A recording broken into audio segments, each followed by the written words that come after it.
கடைக்குள்ள அப்பா சிக்கன் சாப்பிட்டுட்டு இருக்கதை பார்த்ததுமே, என்னங்க இப்பதான் சாப்பிட்றீங்களா அப்படின்னு சொல்லி அம்மா வாய்ஸ் கேட்குதுங்க.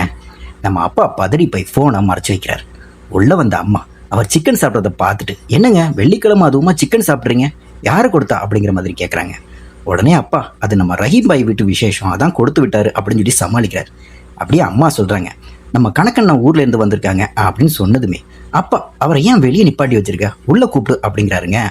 உள்ள வந்த கணக்கண்ணு அம்மாவோட தம்பிக்கும் ஜெயஸ்ரீக்கும் கல்யாணம் பண்ணி வைக்கலாம் அப்படின்னு சொல்லி ஒரு பிளான் சொல்றாருங்க. அப்பா பையன் என்ன பண்றான் அப்படிங்கிற மாதிரி கேட்க, சொந்தமா 4 லாரி ஓடுது, அதோட தேங்காய் மண்டியும் வச்சிருக்கான், கெட்ட பழக்கம் எதுவும் இல்லை அப்படின்னு சொல்லி சொல்றாங்க.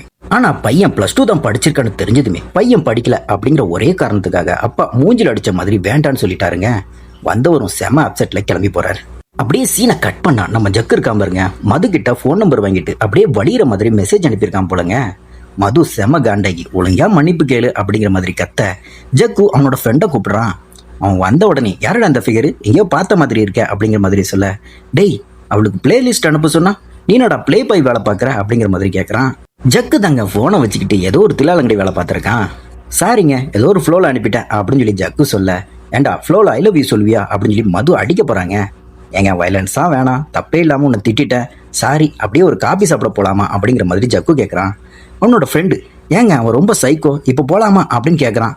மதுவுக்கு கோபம் வந்து, டேய் உன்னை செருப்பால் அடிக்க போகிறான், ஒழுங்காக ஓடி போயிரு அப்படிங்கிற மாதிரி கத்துறான். சரி சரி எனக்கு கொஞ்சம் வேலை இருக்குது, நீங்கள் என்ஜாய் பண்ணுங்க அப்படின்னு சொல்லி ஜக்கு எஸ்கேப் ஆகுறாங்க. இங்கே நம்ம ஜெயஸ்ரீ மனநலம் மருத்துவரை பார்த்துட்டு வெளியே வரான். அப்போ ஹரிணி கேட்குறா, டாக்டர் என்ன சொன்னாங்க அப்படிங்கிற மாதிரி. தனியாக இருக்காத, யார் கூடயாவது பேசு, நல்லா சாப்பிடு, நல்லா தூங்கு, அப்புறம் ஜர்னல் எழுது அப்படிங்கிற மாதிரி சொன்னார் அப்படின்னு சொல்கிறாங்க.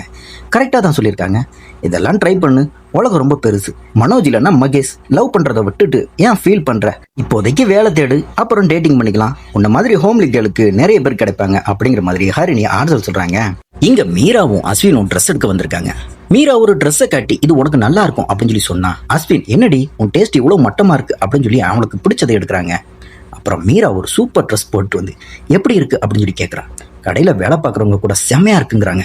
ஆனால் அஸ்வின், கல்யாணத்துக்காக போகிற ஜோக்கர் மாதிரி இருக்க, உனக்கு ட்ரெஸ் எடுக்க தெரியல, மற்றவங்களுக்கும் எடுக்க தெரியல அப்படின்னு சொல்லி ஒரு மொக்கையான ட்ரெஸ் எடுத்து கொடுத்து, இதை பில் போடுங்க அப்படின்னு சொல்லிட்டு போகிறாங்க. கடைக்காரங்களோ, யாரா இவன், அவன் என்ன சொன்னாலும் இவன் மண்டையை ஆட்டுறா, சரியான டாக்ஸிக்கா இருப்பான் போலையா அப்படின்னு சொல்லி பேசிக்கிறாங்க. இன்னொரு பக்கம் ஆஃபீஸுக்கு லேட்டாக வர்ற ஹரிணி கிட்ட அவளோட பாஸ், அதாவது சித்தார்த் பிஏவை அனுப்பிவிட்டு, ஏன் லேட்டு, மெமோ கொடுக்குவா அப்படிங்கிற மாதிரி கேட்குறான். அதுக்கு ஹரிணி, என்ன பொண்ணு பார்க்க வந்தாங்க அப்படின்னு சொல்லி ஒரு பிட்ட போடுறான். உடனே சித்தார்த்துக்கு உள்ளுக்குள்ள லேசா பொறாமை எட்டி பகுதுங்க. உனக்கு தான் லவ் கல்யாணம் இதெல்லாம் பிடிக்காதுல்ல அப்படிங்கிற மாதிரி கேட்க, லவ் தான் பிடிக்காதுன்னு சொன்னேன், கல்யாணம் பிடிக்காதுன்னு சொல்லலையே அப்படிங்கிற மாதிரி சொல்றான். மாப்பிள்ளை என்ன பண்றாரு அப்படிங்கிற மாதிரி சித்தார்த் கேட்க, அவர் ஒரு சைக்கார்டிஸ்ட் அப்படிங்கிற மாதிரி ஹரிணி சொல்றான். நீ பொய் சொல்றேன்னு எனக்கு நல்லாவே தெரியும், உண்மையை சொல்லு, மெமோ கொடுக்க மாட்டேன் அப்படின்னு சொல்லி சொன்னதுமே, அக்காவுக்கு உடம்பு சரியில்லை அதான் லேட்டு அப்படிங்கிற மாதிரி உண்மையை சொல்றான். அப்பாடா அப்படிங்கிற மாதிரி இப்போ தாங்க சித்தார்த்துக்கு உயிரே திரும்ப வருது. அப்போ பொண்ணு பார்க்க வந்தது பொய் தானா, அப்புறமா வரலான்னு சொன்னா நானே வந்திருப்பேன்ல அப்படிங்கிற மாதிரி சித்தார்த் மனசுக்குள்ள நினைச்சதை வெளியிட சொல்லிட, என்ன சொன்னீங்க அப்படிங்கிற மாதிரி ஹரிணி கேட்குறா. ஒன்றும் இல்லை, போய் வேலையை பாரு அப்படின்னு சொல்லி சமாளிக்கிறாங்க. இவ்வளவு நாளா நம்ம கிட்ட நடிப்பை போட்டிருக்கான் பாரு அப்படிங்கிற மாதிரி ஹரிணி சிரிச்சுக்கிட்டே அங்கிருந்து கிளம்பி போறாங்க. இப்போ வீட்டில் 3 சகோதரிகளும் பேசிக்கிட்டு இருக்கும்போது அம்மா வந்து ஜெயஸ்ரீ கிட்ட, கல்யாணத்துக்கு ஒரு பதில் சொல்லு அப்படிங்கிற மாதிரி கேட்குறாங்க. எனக்கு இப்போ கல்யாணம்லாம் வேண்டாமா, ஃபர்ஸ்ட் நான் ஒரு நல்ல வேலைக்கு போறேன் அப்படிங்கிற மாதிரி ஜெயஸ்ரீ சொல்ல, அம்மா உனக்கு அப்புறம் 2 பேர் இருக்காங்கடி அப்படிங்கிறாங்க.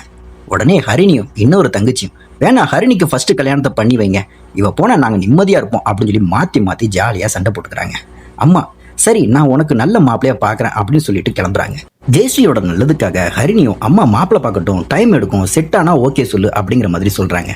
கடைசி சீனில் அப்பா தன்னுடைய 2வது மனைவி வீட்டில் உட்காந்து சாப்பிட்டுட்டு இருக்கும்போது, எங்கே நம்ம பொண்ணை காணோம் அப்படிங்கிற மாதிரி கேட்குறாரு. அதுக்கு அவங்களும், அவள் மீட்டிங்கில் இருக்கா, லேட் ஆகும் அப்படிங்கிற மாதிரி சொல்கிறாங்க. உன் முகத்தை பார்த்தாலே பொய் சொல்கிறது நல்லாவே தெரியுது அப்படிங்கிறாருங்க. அப்புறம் புது வீடு வாங்குறத பற்றி பேச்சு வருதுங்க. திங்கக்கிழமை ரெஜிஸ்ட்ரேஷன் இருக்குது, 50 லட்சம் பார்ட்டிக்கும் கொடுத்தாச்சு, புரோக்கருக்கும் ரெஜிஸ்ட்ரேஷனுக்கும் பணம் வேணும் அப்படிங்கிற மாதிரி அவங்களும் சொல்கிறாங்க. அப்பா திடீர்னு சொன்னால் எப்படி இருக்கும், வேணும்னா ரெஜிஸ்ட்ரேஷனை தள்ளி வைக்கலாம் அப்படிங்கிற மாதிரி சொல்கிறாரு. ஆனால் அவங்களும், அதெல்லாம் வேணாம், நீங்கள் பணத்துக்கு ஏற்பாடு பண்ணுங்க அப்படிங்கிற மாதிரி சொல்கிறாங்க. வீட்டை யார் பேரில் ரெஜிஸ்டர் பண்ண போகிற அப்படிங்கிற மாதிரி அப்பா கேட்க, அதுக்கு அவங்களும் என் பேரில் தான் பண்ண போகிறேன் அப்படிங்கிற மாதிரி சொல்கிறாங்க. ஏன் நம்ம பொண்ணு பேரில் பண்ணலாமே அப்படின்னு சொல்லி அப்பாவும் கேட்குறாருங்க. இப்போதைக்கு இருக்கட்டும், கல்யாணம் முடிஞ்சதும் அவள் பேரில் எழுதி கொடுத்துடலாம் அப்படிங்கிற மாதிரி அவங்களும் சொல்கிறாங்க. அப்பாவும் சரி உன் இஷ்டம் அப்படிங்கிற மாதிரி சொல்கிறார். இதோட இந்த எபிசோடுங்க முடியுதுங்க.